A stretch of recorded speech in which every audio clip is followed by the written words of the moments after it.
สบายดีเพื่อนๆพี่ปานาทุกคนเด้อพบพ้อกัน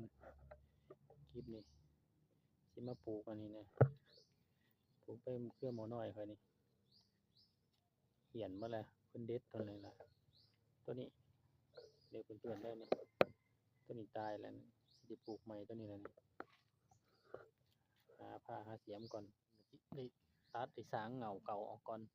ค่อยตัดออกตายแล้วเคร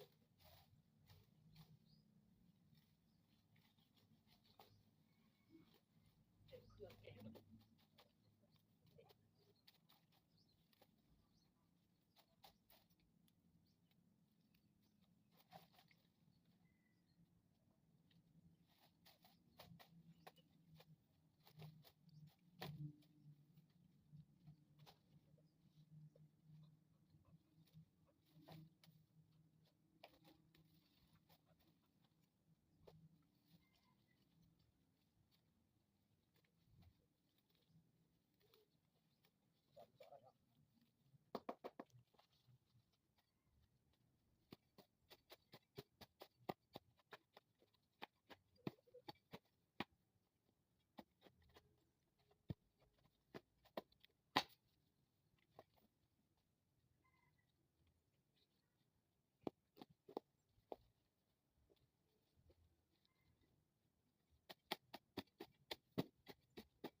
อง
ปลูกอันนี้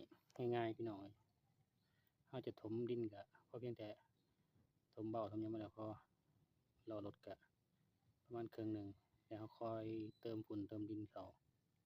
ส่วนนี้ก็หน้าฝนแหน่ปลูกอันนี้บ่ตายนะว่า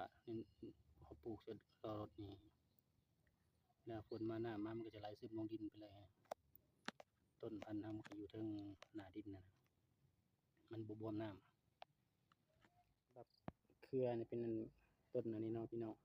เราปลูกช่วงหน้าฝนนี่ฝนตกฝนลิ้นนี่เราปลูกก็บ่ตายต้นนั้น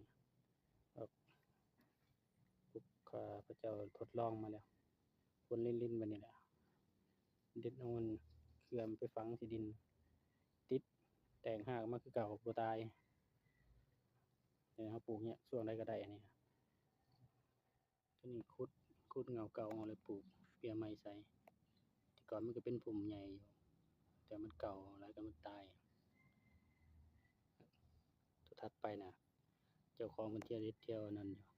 พอลูกค้าก็สั่งประจำเลยสำหรับคลิปนี้ก็ส่ำนี้เนาะพี่น้องเนาะขอบคุณหลายๆขอบใจสำหรับพี่น้องทุกคนที่เข้ามารับชมคลิปเด้ออยู่ดีมีแรงร่ำรวยกันสุขทุกคน